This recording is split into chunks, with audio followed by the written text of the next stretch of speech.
I drove over from Scranton this morning and it was really foggy until I got onto Route 80. And just as I was making my way towards Strasbourg, the sun came up. And I don't know if you were awake to see the sunrise this morning, but it was glorious, really glorious. And it just so happens that I wanted to talk about sunrises and sunsets a little bit.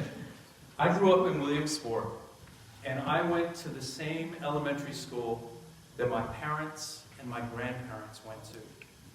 And catty corner from the school was the home of an old woman named Mrs. Campbell. And she's long gone, long gone. But I remember that when she would sit on her front porch in the evenings, the kids from the neighborhood would often come over and just hang out and talk with Mrs. Campbell. She was just lovely, and she put up with a lot because there were a lot of kids in my neighborhood.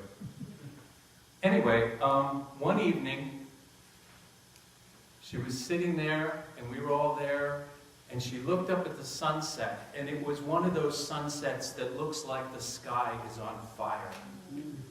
And she said, "Kids, look." And she said, "Look, he comes on the clouds."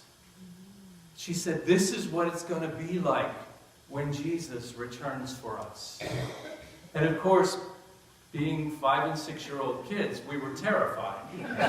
And we all ran home because Mrs. Campbell scared us.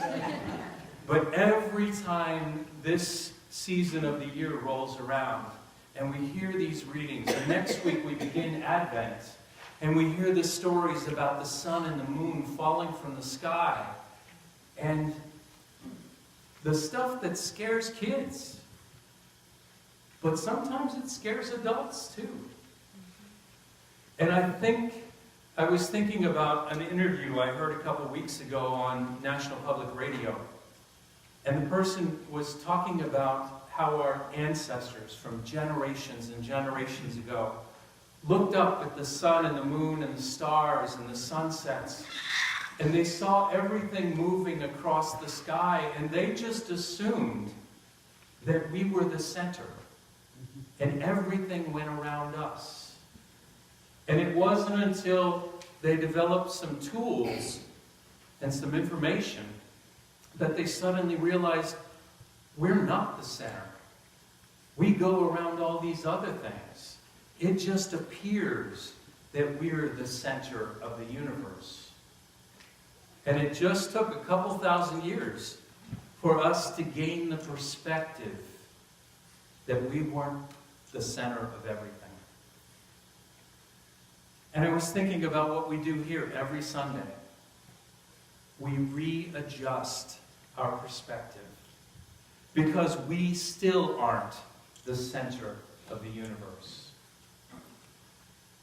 In today's gospel, we see this momentary and brief encounter between Pilate and Jesus at the end of Jesus' life. And Pilate is stationed in Palestine by the Roman Empire. And if you know anything about Palestine and the Roman Empire, that was not a promotion. You didn't get to Palestine because you were really good at your job. You got there because you messed up someplace else. And they sent you there. And this might have been Pilate's last chance to do his job right before he was completely demoted. So Pilate's walking into this conversation already thinking about, how am I going to make this work? How am I going to uphold the power of the Roman Empire, which does not tolerate any dissension? They don't mess around. They wipe out whole cities.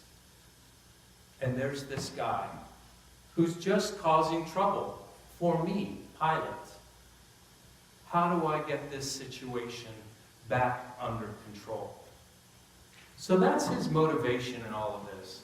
Like, he doesn't want to hear about some other king besides Caesar. That's just going to mean a problem. And then you have Jesus.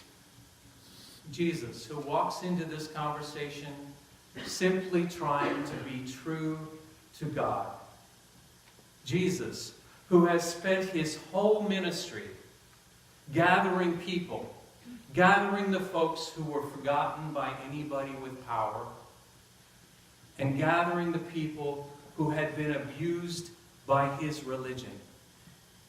And he gathered them, and he taught them, and he told them that God loved them, and he sat them down, and he ate with them. And when he ate with them, he said, look around. This is what the kingdom of God is like. And I was thinking about, when we all come to the communion later on in the service, and we all stand shoulder to shoulder, or however you do that here. That is the cleanest sign of the reign of God, because when we stand there, there isn't anybody who's rich, or anybody who's poor, or anybody who's a sinner, or anybody who's a saint. We're all equal at God's table. And we all get exactly what we deserve. Love. And so you've got Pilate coming at this from the love of power. And you've got Jesus coming at this conversation with the power of love. And in every one of these stories that we read, week in and week out, that's what we are invited to choose. Which side are you going to be on? Are you going to stand with Pilate in your life? Or are you going to stand with Jesus? Now, as I was thinking about this and driving down this morning, I realized, just out of nowhere, maybe you're not the same as me, but I bet you are. Both Pilate and Jesus live in here. And at any given moment, Pilate could win or Jesus could win. Sometimes it comes down to things as simple and ordinary as whether I've had a nap to determine who's going to win this one, right? And if you're like me, the hardest place to be a Christian is at home, where it's so easy just to say something to keep people under control, to put them back in their place, to keep things the way they're supposed to be. And of course, I get to define what that looks like too, right? You get to be Pilate, or you get to be Jesus, to love, and to sometimes bite your lip, and to sometimes just excuse yourself and say, we can finish this conversation, but first I think it would be good if I took a nap, or had something to eat, or one of those self-care things that you need to do so that you can bring your best self to the conversation. Do I want to sign up for the love of power, or do I want to sign up for the power of love? They're both inside of me. And gosh, when I look at myself, when I look back at the times where I did not show up at my best, I say to myself, that's not who I wanted to be. I'm a Christian.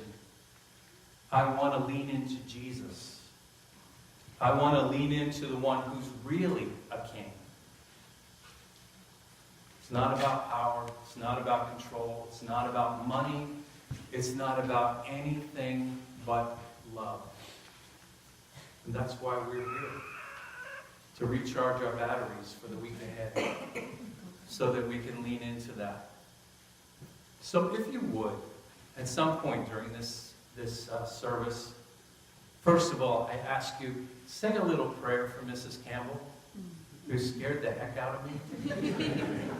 Because she taught me something that I will remember till the end of my days.